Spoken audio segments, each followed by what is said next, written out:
Hello, friends and family. Hello, family and friends. It is the 28th of July, a Thursday. Cheers. First cup of the day. It's early. It's 7:30 in the morning. I was up late, but I'm up early because it's one of those things that, frankly, is what I live for. Is that natural high. It's more than a high that you get from a good show experience. Playing it. Going to a good show is really cool, but playing one is another. So yesterday was a hell of a day. It was a wonder, not hell. It was a heaven of a day, beautiful day. If you haven't watched the interview I just did with Jonas Bier of Mew, you really need to find out about this band and this man. It was a wonderful conversation.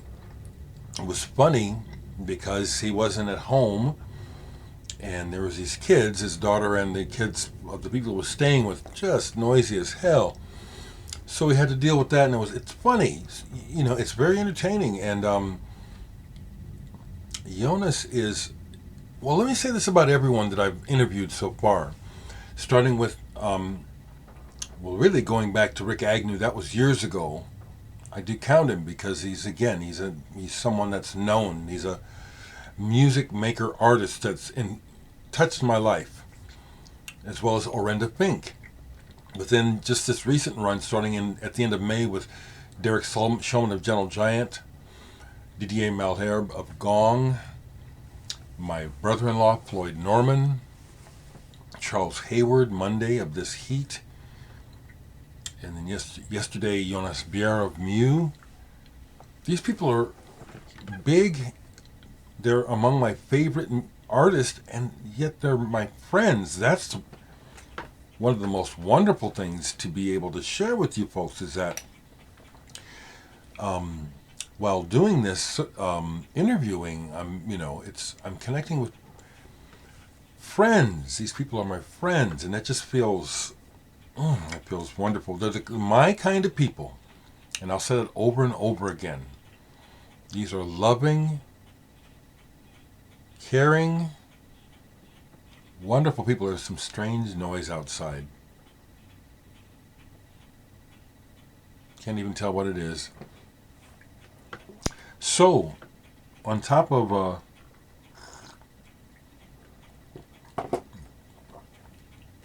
I'll find out what that sound is in a second. It's something strange. I can't even tell.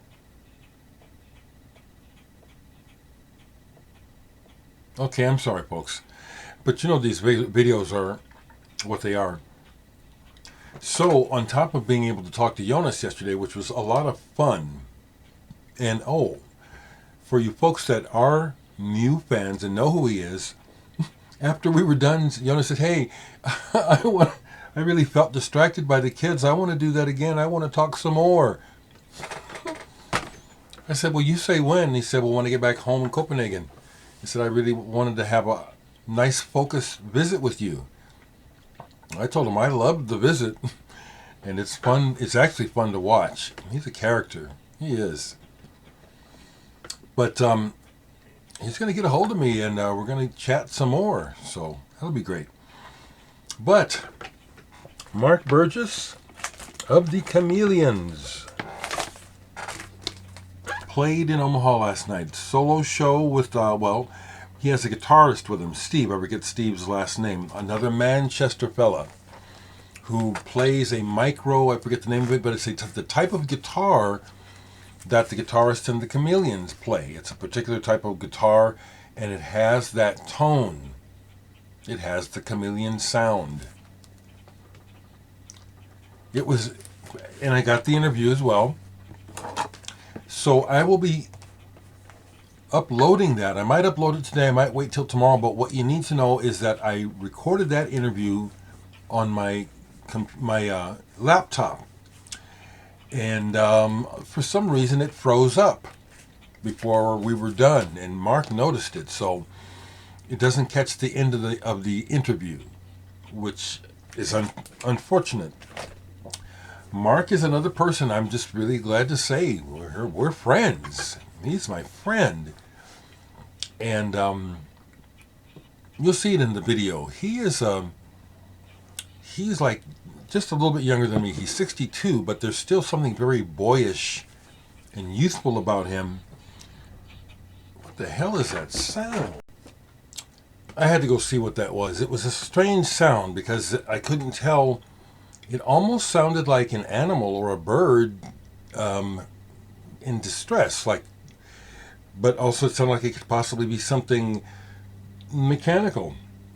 When I went out to see what it was, whatever it was, it moved away. It's gone, but it was the sound. I don't know if you could hear it in the video.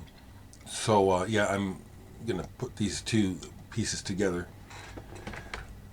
Anyway, as I was saying, Mark Burgess of the Chameleons is quite the artist, and I mean every word when I say that. I think he's written along with the other Chameleons, because he says it in the interview that he gives credit to the other guys, the guitar players, that he wrote the songs with.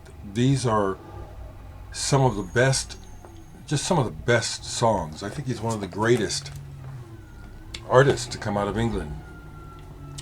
Under-recognized, and maybe I'm overstating, but I don't think so. His songs... Okay, now here's the garbage. He changed the words in some of the songs to reflect the madness of the current world. See, that's the other thing. I'll keep saying it. My friends, our hearts are in the right place. We care about the world and about each other and about life. And I didn't record it. After the camera froze, I just left it. But then we really got into a nice discussion about Brexit. And Mark really let me know what he thought. He's he's a smart man, and he pays attention to things. And so he changed some words in some songs, and he said it. Our leaders, all of our leaders are insane. That's one lyric that was already there. But then he calls out Trump, and he calls out Boris Johnson in particular, because we're so personally affected by their bullshit, their madness, their so. So when I do upload the video, I'm telling you now, so that I don't hear about it later. The video will end after about 8 minutes when the computer froze. Okay, so all right. He played a wonderful set. He didn't have anything on vinyl waiting for somebody to come in, so I didn't do any merch. But my friend Tim Guthrie, who just had the open heart surgery and is in recovery, came and he told me that as he was preparing for the show, listening to Chameleons related material, he discovered that he had a double, asked me if I had it, and no, I don't. So I got this last night. Mark Burgess and the Sons of God, Zima Junction. No, I didn't bother to get it autographed. I don't need this autographed. Mark is my friend. I already have his autograph anyway. Shit, I got to play with him. So that was the other cool thing. Yeah, I'm talking about myself. It's a good thing. I'll use myself as an example. You folks that are afraid to blow your own horn, and not in a narcissistic, egocentric way, you need to step up to the plate and celebrate yourself. It's healthy. You do. You need to celebrate yourself. I forget what I was going to say past that, except, it was a small, intimate audience, less than 100, but everyone in the place, literally everyone in the place knew who I was. I got fanboyed by this guy even before Mark started playing. he and his wife had come in from Des Moines, and apparently he had seen me years ago in Des Moines with Digital Sex. And when he finally approached me, he said, I was so nervous about approaching you, but I saw you. And it's like, man, we're just people, but thank you, you know. But that shit is fun. It's great to know. See, that's the other thing that I've been saying over and over throughout the years in my videos about where I'm at with this music and this collection and everything. And how even before the Beatles, the music was really important to me, but Beatlemania really changed my life. And I wanted a part of it. But the thing that I wanted, and I've said it before, is I could tell that I'm one of these people. I'm one of those Beatle type of people, those artist types, those musicians that make the wonderful music. I'm one of them. I just, even before I could play worth a shit, I felt like these are my peers, you know. I'm a fan, and they've touched my life deeply, but I can do it too. And that's just been a wonderful journey to see that that's just the truth, you know. And that was the part that I really, really wanted more than the girls and the money, was to be a part of it. And I am. So I got this Zima Junction. I used to have this on CD, and I don't know what happened to the CD. Seriously, I can't.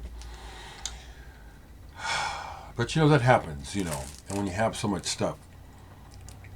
I haven't played this yet, you know, the copy that Tim gave me, but this is fantastic. It was a wonderful, wonderful night.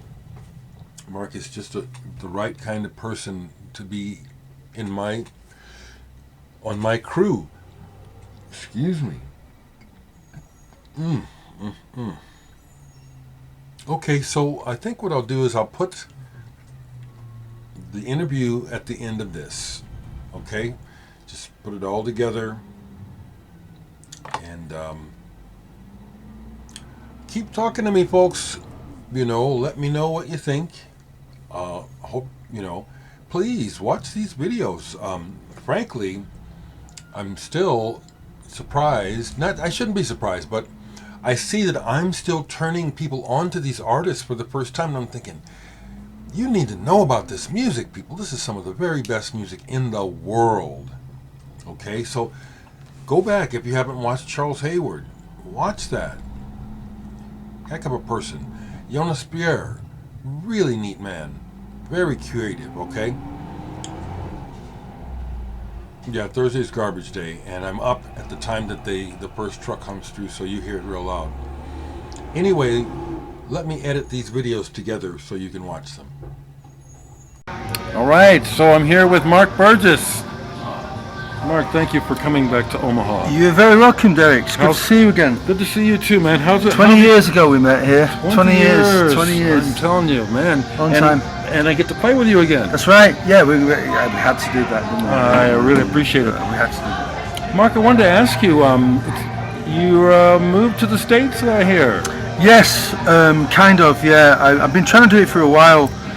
It started off when I got my tourist visa cancelled without any explanation. Whoa. They just cancelled my ESTA for no reason. They wouldn't tell me why. And you never found out? I never found out. They won't tell you. And then I was advised to go to a lawyer, so I did that, and I got an O1, which was a special ability work visa and residency visa, but it only lasted for 3 years. Wow. And I was very excited that I got it, and then COVID wiped 2 years off it. No shit, yeah. So, and then I went back to the lawyer and said, well, what do I do now? And he said, well, if you're going to want to stay here, we'll get you an artist's green card. So I got approved for that in December, and I'm just waiting for the processing of it. I've got to go for biometrics as soon. Well, welcome to your new home. Thank you. Yeah. I mean, yeah. I mean, my mother's still there, so while my mother's still there, I'll keep going back there. But, no doubt. Mark, thank you for continuing to share these songs with us. I don't think I'm overstating it. I think that you are truly one of the great songwriters of the UK. Shucks. Now, I'm saying that as a person who listens to a lot of music, and also it just stays with you. These songs stay with you. To be fair, Dereck, you know, I've had a lot of help with them. It's not just me. I've collaborated with some really talented people. I mean, I started out with, in my opinion, two of the best guitar players ever to come out of Manchester. Yes, and I've worked with other good writers. I don't like working alone, really. Okay. I have written songs alone and stuff, and I'm very proud of them and that. But I always it's better for me when I collaborate with other people and I can bring something to the table. Yes. And to me, it makes for a far more interesting arrangement. Absolutely. And so, how's touring going right now? I'm having the time of my life. It seems like it. You really look like you're happy. You look happy. I'm having the time of my life. This is, without doubt, the most enjoyable tour I've ever done. I've been touring since I was 21 years old. Yeah, wow. And this is the most enjoyable tour, not by a small margin, but by a large margin. Wow. It's just phenomenal. We're having such a great time. I've seen some things you've shared, some like synergistic things, like meeting the guy whose wife, the picture. That's right. That was really strange. Wow, Her name was Susan Tanner, and she used to come and watch us and hang. But it wasn't somebody that I simply signed a sleeve for or something. She hung out with us. Wow. We hung out together, and she was a lot of fun and a rare sunshine and all that. And I hadn't seen her for a long time. And this show in Buffalo came about courtesy of Grasshopper and John Donahue from Mercury Rev. Mercury Rev, I met them, yeah. They wanted to play with us in New York, and Grasshopper said to me, "Do you want to play in Buffalo?" And I were like, and I'm saying, "Well, that would be perfect because it's right on the way to Detroit." Yeah. So he said, "Well, I know somebody. I'll put you in touch," which he did, and it came about, and we did the show. The show was really good. It was a really special evening, and we really enjoyed it. But then the next morning, I'm waiting for Stephen to get his case, and I'm just walking around the guy's study. I'm looking at his books, actually, just seeing what kind of books he's got on his bookshelf, and I turn around and there's a picture of Susan, a giant picture of Susan on the wall. So I was like, whoa, because I hadn't even thought of her for a long time, to be quite honest. She just lost touch. And I rushed outside. He was feeding the squirrels and stuff, and I rushed outside and said, "Marty, why have you got a picture of Susan on the wall?" And he said, "It's my late wife." Wow. And I didn't even know she'd passed away. That's wild. So when it took me about 5 minutes or 10 minutes to kind of recover from the shock of that. Yeah. But we just agreed it was a huge synchronistic kind of thing. And I said to him then, I said, "I've got absolutely no doubt in my mind that Susan had something to do with this show." Yeah. You know what I mean? Yeah. Getting the show together. I said, "She's laughing her head off right now." At my shock, because it was such a typical photograph of her, smiling, having a good time, holding a drink in her hand. She was just. It was really great. Cosmic. It was cosmic. Yeah. We've had a couple of things like that happen. That's pretty cool. So, Mark, there's a continued interest in the legacy of your songs, the Chameleons, but are you still writing? Are you writing these days? I do, yeah. I mean, with all of the things that we've been dealing with over the last 3 or 4 years, it's become a little bit more trickier because Reg came back in, and I want to write with Reg. Me and Reg want to write together again. Oh wow! But there seems like there's always something getting in the way of it. Okay. So I'm in the process now. It's partly what I'm doing out here at the moment. I'm fundraising, and I want to get him his own. I want to get Reg an O1 so that for the next few years he can come and go. Yeah. And then I'll be able to move freely to and from England, and he'll be able to move freely to and from America. And hopefully we can get a new record together because we want to do it. We've got a label that want to do it. So excellent. That's great news. Mark. Yeah. I'm glad I asked. Yeah. Mark, just again, I want to just say that there's something about you as a person that comes through these songs. There's a humanness that I think I'm speaking for a lot of fans. We feel like you're speaking for us in a way on many of the songs. A universal voice sometimes, I can't even really give an example of a lyric, but just your overall focus of how you write. Well, it's a little bit of a misnomer because I rarely write anything. Actually, I'll tend to do it on the microphone, and it tends to be very sort of stream of consciousness, and then I'll just keep certain things that I like that have a rightness about them until finally, I may do 5 or 6 tracks of vocal, and then I'll go, oh, I like that, and I'll compile it. And then I'll write it down once I've kind of got that in shape, then I'll write it, what I've already done. I'll write down, and then I'll do it as one thing, and I'll take all these different takes. So that's the kind of way that I've always worked. Well, I'll tell you what, you can come up with some amazing shit, my brother. Seriously, I'm thinking of, like, for example, the song "Curiosity." Yeah. Yeah. And but that, I mean, it comes very easily when you have things kind of going on. Like, you'll hear me talk about that tonight. I mean, the good thing about this tour as well is it gives me an opportunity to chat with people about where the songs came from and how they originated. And you're kind of in two minds, really, because on the one hand you don't want to interfere with people's own relationship with the music, because they're very passionate about it and they have their own connections with what you're singing. But on the other hand, the feedback I've had has been very positive, but people really do like to know where they come from. And when you have things kind of like that going on in your life, it kind of just falls into place. Okay, it's beautiful. Curiosity is one of my favorites. It's just a